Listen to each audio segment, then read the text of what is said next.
Hello and welcome back. This is The Lost Adventure, and today I'm going over Module XL1, Quest for the Heartstone, which, not gonna lie, for years I believe was actually called the Heartstone, but now that I actually read through the module, I get it. But I digress. This adventure includes golems, the ever-reliable fog trope that is all over D&D, a magical stone as the MacGuffin, doppelgangers, dragons, giants, and a dungeon with a water elevator. Designed for the expert levels of BECMI D&D, it was written by Michael L. Gray back in 1984. Now, Gray was actually known more for his board games rather than his adventure modules, but he did a pretty good job at it in this one, although his board game roots do show through. It is supposedly for 8 to 10 players of levels 5 through 10, and for a total of combined amount of levels of 40 to 55. It even suggests that adventure can be completed in one session. I don't really believe that. This is maybe a not more than one, maybe a 2-3 session adventure, unless the players have pre-knowledge of the module, which thankfully with the, reputation of this adventure, I don't think players that have previous knowledge will have played it, and for any new players, they probably have never even heard of it. In this review, we're gonna sort of split off from the previous reviews that have been done about it. We're gonna be going over the actual adventure itself, and we're gonna look past the obvious attempts at marketing of D&D toys that was prevalent in this adventure. We can actually split this adventure into 3 separate parts, excluding the whole introduction because there's no real, adventuring going on in the introduction part. It's just all narrative. We have the entire traveling part to the actual dungeon, which this part is pretty much linear. Then we have the adventure on the cliffs, which actually determines which entrance of the dungeon the players will use, along with some other interesting little tidbits. And the actual dungeon itself, which has 72 separate key locations on it. The actual dungeon location is more freeform, sort of. The players have options on how they deal with the dungeon. Looking at the adventure in a more generic light, your players will be summoned to the nearby castle of a Queen Lahara. She is described as an attractive woman in her mid-30s and newly widowed from her 82-year-old husband, King Ganto. Unbeknownst to our dear players, Queen Lyra has a suitor problem, and she wishes to find a way to sort the good suitors from the bad suitors, being by hopefully trying to find a way to see into their hearts and see what they actually want. Thus, the Heartstone comes into play. She decides to call upon the local religious leader who tells her about the ancient Heartstone which could see into the hearts of men. But it was stolen over 50 years ago by a thief. The priest is able to commune with his god, who then gives him a vision of its location. The priest, who is named High Patriarch Loftos, advises the queen to assemble a party of adventurers to go to the location and retrieve the stone, though he also advises her not to tell him what the stone can actually do. Thus, the party is summoned and the queen talks to them, with some interjection from Mr. Lofty Title High Patriarch Loftos, who advises the stone's power is unknown, only that it affects anyone who touches it, and provides any adventuring party who goes on this quest a set of tongs and a lead box to place the Heartstone in. If the adventurers get a bit inquisitive, the queen will only say that the stone itself is an ancient family heirloom, and she wants it returned so she can bury it with her now dead husband. The reward is anything found on the adventure, minus the Heartstone, plus an additional 10,000 gold pieces per player, which I personally think seems a bit excessive, but do as you wish. If the players accept this quest to find the ultimate Tinder swiping stone, the priest will gift them with an additional boon, a ring of spell storing, which contains the spells Neutralize Poison, Raise Dead, and Stone to Flesh. 2 uses of each. Though I would really only do this if the players were known to the priest or the locality. It just doesn't make any sense for him to suddenly have a huge amount of trust to some random adventurers he met on a whim. Also, he wants a return when the players come back. So anyways, on to the adventure itself. Part 1. This is the initial starting map. You will see this path, which has 9 numbered encounters. This is the linear part of the adventure. Your players will be sent to this land, which is covered by fog. This appears to be a running trope at the time. A few adventures use this whole fog thing, but this time it isn't magical. It's just because your players are walking into a marsh. When they reach this marsh, there will be a convenient trail for them to follow. Get on the train, kids, because we're going for a ride to the actual adventure. Your first encounter will be here. There's a bridge to cross. This section will also tell you why you can't use boats to traverse the marsh. It's because the marsh waters have been infested with freshwater termites. To solidify this fact, the encounter here only happens if the players don't use the bridge. 2 water termites will come out of the water and spray them. When a player is sprayed, they need to make a save versus poison or paralyze, or for my 5e people, maybe make it a DC 15 Dex or Con save, or be paralyzed for 1 turn. Not a round, a turn. So think 1 minute rather than 6 seconds. If a character is paralyzed, he falls into the river and drowns. Maybe instead of just instantly drowning, make it 1d4 damage per round until someone else saves them. Alternatively, you can also do it so the water termites do 1d4 points of damage if they bite them. A water termite is a 2+1 hit die monster with an AC of 6, or 14 AC, HP 15 for my 5e players. This only happens if the players don't use the bridge. If the players use the bridge, nothing happens, though you may want to keep these stats handy should a player later on decide to try and bypass the route by using the water. Encounter 2 is a ghoul lair. There's 12 of them here, nothing special, it's just a ghoul lair. Encounter 3 is the so-called troglodyte maze. Players come to a crossroads, what looks like 4 paths, including the one they just came from. Minus that one, each one leads to the same thing, a troglodyte lair. Each layer is occupied by 12 troglodytes. If you look at the map, you'll see that the left and right paths lead to a small clearing, multiple small clearings, while the center one only leads to 1. I would advise making the left and right paths clearings, like the clearings. Each of the clearings have 12 trogs in them, and the center one will have 24. This is mainly because in this section, the author tells you that after defeating 2 layers, the other troglodytes know something is up and flee from the area, so they will have to fight 24. Either way, no matter what path they choose. And each of the paths lead to Encounter 4. Encounter 4 is an interesting one. As the players near a pond, a chimera suddenly swoops down to attack them. Scary, I know. But as the chimera flies over the pond to close onto the players, out of the pond itself emerges what looks to be the head of a giant crocodile, also 2 gigantic basilisk heads on snake-like necks, and a beholder come out of the pond. Yeah, your players will roll surprise for all of this. And all of these creatures, minus the chimera, are actually all part of an absolutely insane water elemental in the pond. The crocodile head will snap up and drag the chimera into the depths of the pond, while both of the basilisk heads will lunge at the players and attack them.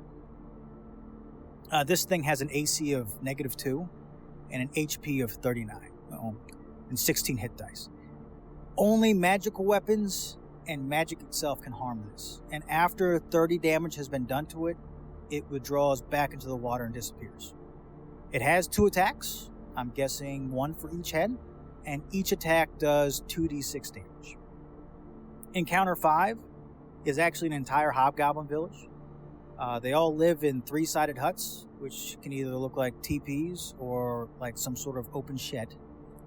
There's 24 hobgoblins that live here, and they're all armed with clubs and knives. And if questioned or the players look, they'll be able to find the hidden entrance to the Hobgoblin King, and the Hobgoblin King wields a +1 sword and wears chainmail.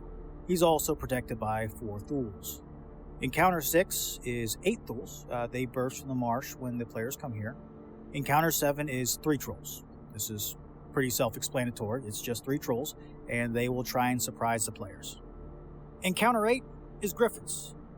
There's 12 of them, and these jackasses' only prerogative is to steal your party's horses. You can either kill them all, or once they get all the party's horses, they will then leave. Encounter 9 leads to an abandoned cabin. Inside this cabin is 2 crab spiders. These are really scary. Not really. They're actually extremely weak at this level. And this cabin is specifically placed here to sort of provide a place of respite for the players to rest and recuperate. It also skirts beside the cliffs, which is part 2. Part 2, the cliffs. This also has a map on it, and you'll see on this map there's a series of numbered points, specifically 8. The players will be able to go up the cliffs. The book mentions there's many ways to scale it. They could mountain climb, they could use ropes, they could use the vines, or they could just use the convenient path that leads you to all 8 points. Though this looks like another linear path, it's not. Each of these points is like a cave, with some leading to different entrances of the actual dungeon, and others just have monsters and some have clues. Point 10 just describes the view for the players and says to the players to determine which cave they want to go to first. Though if they take too long, 6 direwolves will appear from point 10A and attack them. Point 11 will take the players to the first entrance to the dungeon, the so-called Tunnels of Death. Point 19. Point 12 takes the players to the Frost Giant Lair, point 43, in the main dungeon. Point 13 requires the players to climb over 50 feet of boulders to get to a Manticore's lair. There's 2 of them here. This location is also used as a teleportation point. Not to a point, but this is actually only a receiving area for teleportation point in the dungeon. Point 14 is a white dragon's lair. Yep, a dragon. Beyond dealing with that, there's also a frost salamander in here. There's a decent amount of treasure in here, but it's going to take some work from the players. Point 15 is a Dragones lair. I don't know if I said that right. I probably didn't. There's 2 of them that reside here. They are also known as fire drakes in other editions of the game. These dragones will roar, and this will tell the occupants of the real dungeon that something's going on. This cave will lead to point 54 and 55 on the main dungeon map, which is here. Point 17 is a carrion crawler. Just one of them. Everyone's favorite paralyzing monster. Point 18, all the way at the top, is the Cave of the Dragonflies. There's 12 dragonflies here, and each of these dragonflies is 3 feet long. These things take the name dragonfly to a whole new level. There's 5 different varieties, and they all have breath weapons and an attack. Though the breath weapons only deal an amount of damage equal to the number of hit die each of the monsters have, which ranges from 3 to 5. AC ranges from 2 to -2, so 18 or 22 for my 5th edition players. Also in here, if the players look, they'll find some treasure, a cursed ring that will make the player that's wearing it be under the effects of slow until they're uncursed. The ring is stuck on them too until they're uncursed. And instructions on how to use this thing called a Wellevator. We'll be going over that later. And that's it for part 2. Now on to the actual dungeon, part 3, the true part of the adventure. I am not going to go over each of the 72 numbered locations. Instead, I'll just go over the main points. The points the players will be trying to get to, the main objective of the player will be point 87, which is where the Heartstone is located, and we will go over that entire encounter when we get to that point. For now, we'll split up this dungeon, as the book suggests, into 4 separate levels. Level 1 is the so-called Tunnels of Death. Players will start off here from Cave 11 from Part 2. This area has 23 points and is occupied by your general series of cave dwellers. We got hook horrors at 26 and 27. There's 6 in one and 5 in the other, respectively. There's a cavern of statues with 6 living rock statues inside there. There's some encounters with slimes and puddings. And scarily enough, there's a cave that is occupied by 6 5-headed dragons. Let me take that back. 6 5-headed hydras. But they only fight the players one at a time. There's also a roper And finally, there is the so-called elevator. This is basically a magical elevator. The book goes into further detail on how it works, but I'm just going to go over the basics. There is a control mechanism in the center of the platform that has 3 glowing gems: red, white, and blue. Red will move the platform up 1 level, white will move it down 1 level, and blue is a trap that will tip the platform over and cause the players to fall off into this sort of giant well thing back to the beginning of the Tunnels of Death, dealing 3d6 damage to them from the fall. Also, on each level outside of the well shaft, there's a box. So actually, let me explain further. The well shafts themselves are sealed up with a door leading to the platform, like an elevator. Should the doors be forced open, the platform and the platform is currently on a higher level, water will pour out of the door, dealing 3d6 damage to the players, and if they don't find a way to get out, they will eventually drown from the water pressure. Anyways, the box beside the door. There's a gem inside of it. If players touch the gem will glow and the platform will go to their level. That's pretty much it for level 1. Level 2 also isn't really that complicated. Level 2 is the Frost Giant's lair. Humorously, remember in this section that everything is Frost Giant sized. This is also the area that will be accessed from Cave 12 from Part 2. They will come here, while players who figure out how to use the elevator will come from here. 4 Frost Giants reside in this level, and to open any doors, it requires a combined strength of 40 to move them, because they're all made for Frost Giants. Generally, for role-playing the Frost Giants, kind of treat them like giant, idiotic town guards. It's not that complicated of a level. Then the players will have to use the elevator again to go up to the next level. Level 3 is the Wizard's Home. On this level, Therodotus, the wizard, resides here. He is a level 14 magic user, and this level is full of the golems he has made. And also his pet dragons, which are from Cave 15, which may also be how the players got here. Therodotus doesn't really want to fight. He appears to mainly want to tinker and build his golems. In fact, initially, he will tell the players to leave when they walk into his workshop. If they do fight, Therodotus will only fight for a few rounds before retreating to his sanctuary vault. He will continue to insist the players just leave while they still have their lives the entire time he's fighting them. While in his sanctuary vault, he will monitor the players using a series of different magical spells and abilities, and should they attempt to break into his chamber somehow, he'll just teleport to his town, wherever that may be. It doesn't really explain. You could possibly make this a recurring character, or you could just make this character one of your recurring characters from your campaign. Level 4 is the true target for the party. Here, I'll go over most of the points. 72 is just a gray ooze that resides in this hallway. 73 is a secret path that if the players are able to find it and open it, it'll allow them to bypass the entire mess of traps and doom that exists from points 74 to 85. Points 74 and 85 consist of pit traps, dark traps, roller traps, and water traps. Oh, there's also some ooze traps and a couple bronze golems. 78 is the roller trap. At this section, both sides of the hallway are lined with like a series of false doors. If the players decide to try and open one, it will cause rollers to drop from point 85 and they'll begin going to point 74. So think like Indiana Jones with the boulder that rolls down trying to crush him. While the boulder is going down, pretty much, if the players don't get out of the way of this, it's going to kill them. One of the ways the players can escape from this is by jumping into Area 79. This door will be a real one, and when they get to the door, door 79 has like a dial on it, and it says to turn the dial in common on top of it.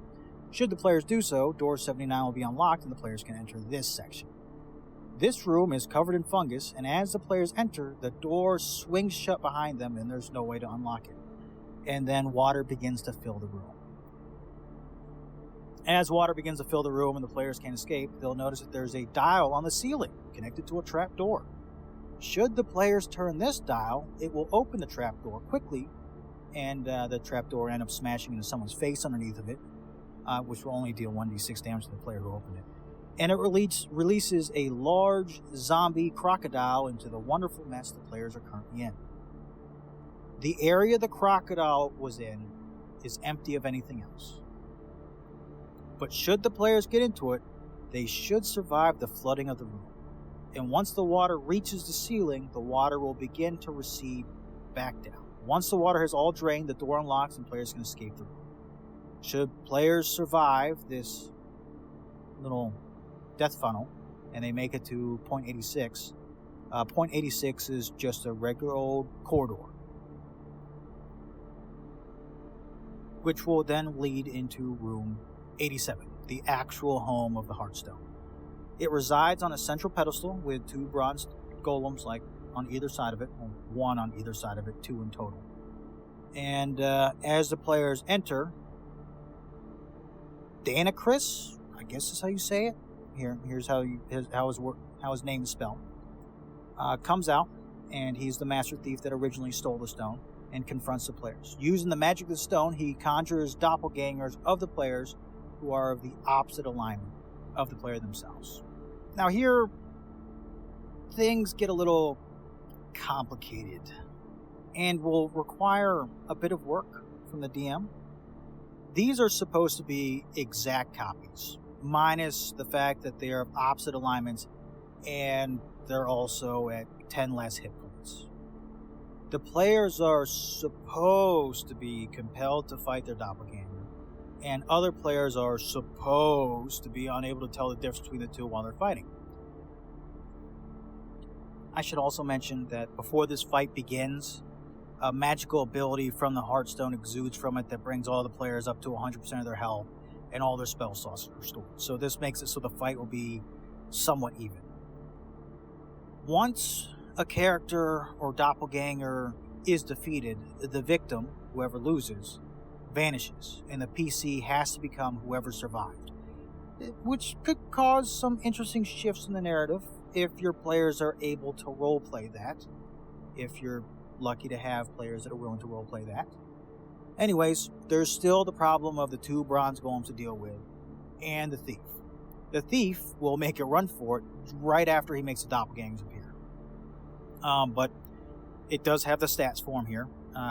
Danacris is a level 14 thief with access to some interesting little tricks to escape, so he shouldn't be killed in this one either. It seems they made it so both the wizard and the thief can be a recurring problem, but like I said, for the wizard, maybe you could just have the thief also be another recurring character from your main campaign. So I think it would be easier to replace the wizard rather than the thief. The thief sort of has a backstory connected to the adventure, while the wizard is just kind of there. There's also a bunch of treasure here in room 88. 88. And that pretty much covers the quest for the Heartstone. It really doesn't cover what happens afterwards, so that part's up to you. I think once you look past the whole obvious marketing of toys at the time, the adventure isn't horrible. It's got its problems. It's not really that deep, but I mean, it's a good side trek, I think, for players. A little side adventure for them to deal with. And there's a whole lot of money and magical items that can be gained throughout this entire adventure. I guess I'll begin rating it now. For an adventure rating, I'll give it a 3. Sure, it's not super great, but I found parts of it interesting. Using the caves in Part 2 to allow the players multiple ways to enter the main dungeon was a good twist for a short adventure.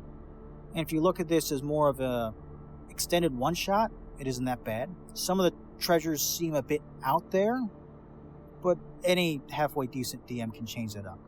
For value, I'll give it a 4. Right now, you can get the PDF for $3 and the PDF and print for $13. And you can also find originals on eBay for around $20 to $30. It's not bad. I have all 3 actually, and I'll link the DM's Guild link to the PDF and print up here. or in the description. For deadliness, I'll give this thing a 3. There's definitely some points where things seem really out of hand, like the whole 6 Hydras, but there's ways out of that too. Dumb decisions will equal death in this adventure, but I think it's reasonably manageable. Even the really scary things like the water elemental, they're not supposed to stick around. The players do 30 damage to it and it goes away. I don't mind it. I don't think it was bad. I rank it as a mediocre adventure, so 2.5 to 3 altogether. I know that doesn't actually equal the math of all the things that I just said, but it's a 2.5 adventure. It's not bad, and it'll make it so you don't have to think for a couple weeks for your guys. So anyways, that'll be it for today. I appreciate you guys, and I'll see you guys next time. Bye.